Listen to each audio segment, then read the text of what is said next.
Lalu majulah semua orang Israel, dari Dan sampai Bersyeba, dan juga dari tanah Gilead berkumpullah umat itu secara serentak menghadap Tuhan di Mizpa.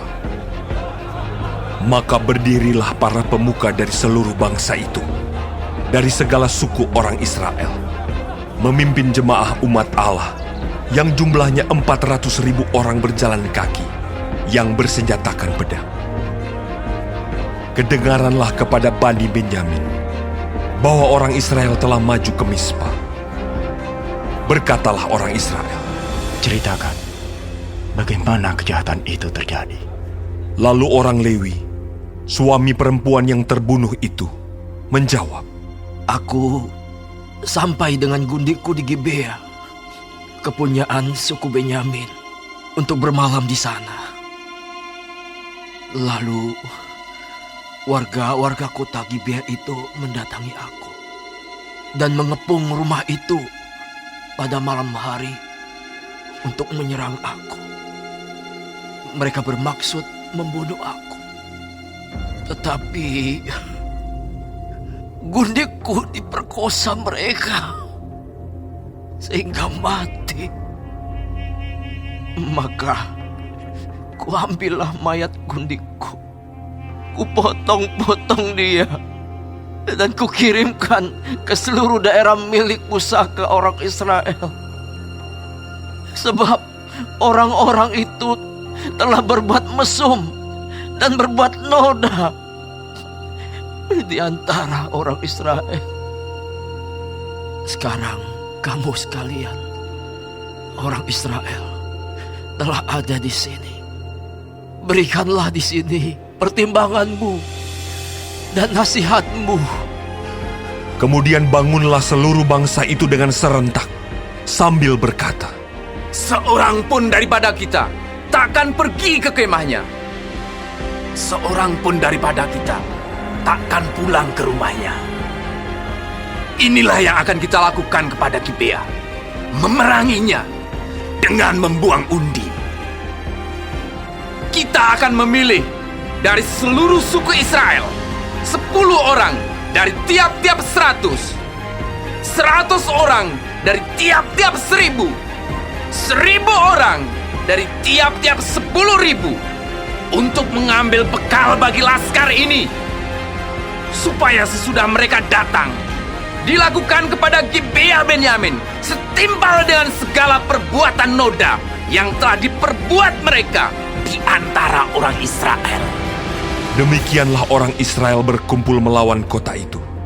Semuanya bersekutu dengan serentak. Kemudian suku-suku Israel mengirim orang kepada seluruh suku Benyamin dengan pesan, Apa macam kejahatan yang terjadi di antara kamu itu? Maka sekarang serahkanlah orang-orang itu, yakni orang-orang Dursila yang di Gibea itu, supaya kami menghukum mati mereka, dan dengan demikian menghapuskan yang jahat itu dari antara orang Israel. Tetapi Bani Benyamin tidak mau mendengarkan perkataan saudara-saudaranya, orang Israel itu. Sebaliknya, Bani Benyamin dari kota-kota lain berkumpul di Gibea untuk maju berperang melawan orang Israel. Pada hari itu, dihitunglah jumlah Bani Benyamin dari kota-kota lain itu, 26.000 orang yang bersenjatakan pedang, belum termasuk penduduk Gibea, yang terhitung 700 orang pilihan banyaknya. Dari segala laskar ini, ada 700 orang pilihan yang kidal, dan setiap orang dari mereka dapat mengumban dengan tidak pernah meleset sampai sehelai rambut pun. Juga orang-orang Israel dihitung jumlahnya, dengan tidak termasuk suku Benyamin, ada 400.000 orang yang bersenjatakan pedang. Semuanya itu prajurit. Lalu orang Israel berangkat dan maju ke Betel. Di sana mereka bertanya kepada Allah, Siapakah dari kami yang lebih dahulu maju berperang melawan Bani Benyamin? Jawab Tuhan, Suku Yehudalah lebih dahulu. Lalu orang-orang Israel bangun pagi-pagi dan berkemah mengepung Gibea. Kemudian majulah orang-orang Israel berperang melawan suku Benyamin. Orang-orang Israel mengatur barisan perangnya melawan mereka dekat Gibea. Juga Bani Benyamin maju menyerang dari Gibea dan menggugurkan ke bumi 22.000 orang dari antara orang Israel pada hari itu. Tetapi laskar orang Israel mengumpulkan segenap kekuatannya, lalu mengatur pula barisan perangnya di tempat mereka mengatur barisannya semula. Kemudian pergilah orang-orang Israel, lalu menangis di hadapan Tuhan sampai petang. Sesudah itu mereka bertanya kepada Tuhan, Akan pergi pulakah kami berperang melawan Bani Benyamin, saudara kami itu? Jawab Tuhan. Majulah melawan mereka. Tetapi ketika orang-orang Israel pada hari kedua sampai di dekat Bani Benyamin, maka pada hari kedua itu, majulah suku Benyamin dari Gibea menyerbu mereka. Dan digugurkannya pula ke bumi 18.000 orang di antara orang-orang Israel. Semuanya orang-orang yang bersenjatakan pedang. Kemudian pergilah semua orang Israel, yakni seluruh bangsa itu, lalu sampai di Betel. Di sana mereka tinggal menangis di hadapan Tuhan, berpuasa sampai senja pada hari itu, dan mempersembahkan korban bakaran dan korban keselamatan di hadapan Tuhan. Dan orang-orang Israel bertanya kepada Tuhan. Pada waktu itu, ada di sana tabut perjanjian Allah. Dan Pinehas bin Eleazar bin Harun menjadi imam Allah pada waktu itu. Kata mereka, Haruskah kami maju sekali lagi untuk berperang melawan Bani Benyamin saudara kami itu? Atau haruskah kami hentikan itu? jawab Tuhan, Majulah, sebab besok aku akan menyerahkan mereka ke dalam tanganmu. Lalu orang Israel menempatkan penghadang-penghadang sekeliling Gibea. Pada hari ketiga, majulah orang-orang Israel melawan Bani Benyamin dan mengatur barisannya melawan Gibea seperti yang sudah-sudah. Maka majulah Bani Benyamin menyerbu laskar itu. Mereka terpancing dari kota, dan seperti yang sudah-sudah, mereka mulai menyerang laskar itu pada kedua jalan raya.